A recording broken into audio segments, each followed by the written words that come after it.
Hello, this is Frank Willard, and I'm the Discipline Director for Anatomy at the University of New England College of Osteopathic Medicine, located here in Portland, Maine.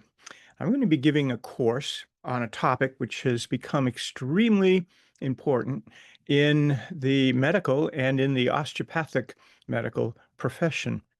The course is going to be focused on the concept of inflammation. Now, of course, we all know about acute inflammation and we know about chronic inflammation. Those are terms that have been around a long time. But more recently, some new terms have come in to describe slightly different situations with inflammation. One of them is para-inflammation. Para-inflammation is a very low-grade inflammatory response that slowly builds as you get older. And we are now realizing that this is responsible for many chronic diseases. If it doesn't cause the disease, it exacerbates the disease. So in the course, what I'm going to do is look initially at acute and chronic inflammation, just so that we're all on the same page. And then we'll address this concept of para-inflammation, a low-grade systemic inflammatory process. It's keyed to a concept called an expososome.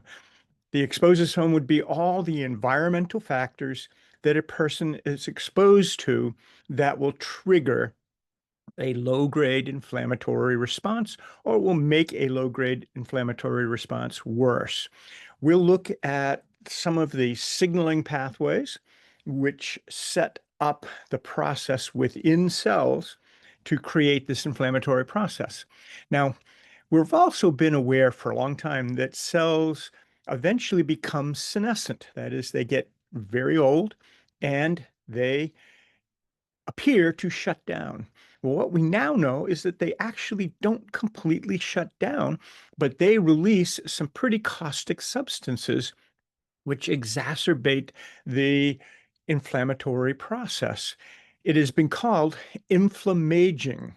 Inflammaging is the progressive increase in low-grade inflammation that occurs as you get older, and a lot of it is keyed to cells producing caustic substances when they become senescent. We'll look at the impact of that on the immune system. We'll look at the impact of it on the gut and the microbiota of the gut.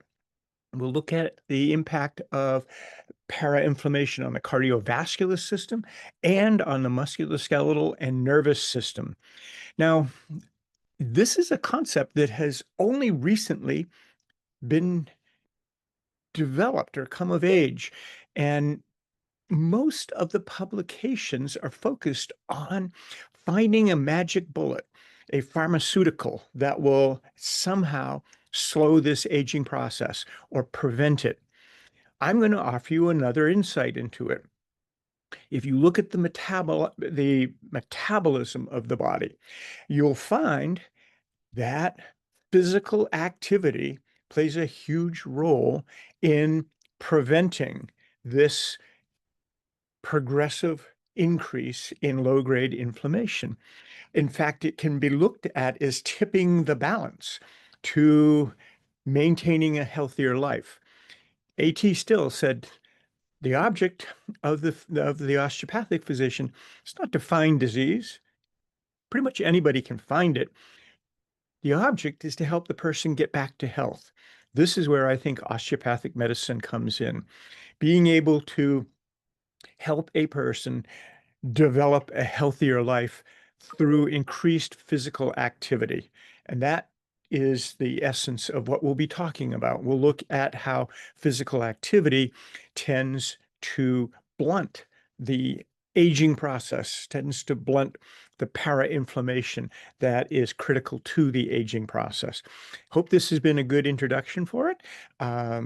Looking forward to seeing you there. Thank you.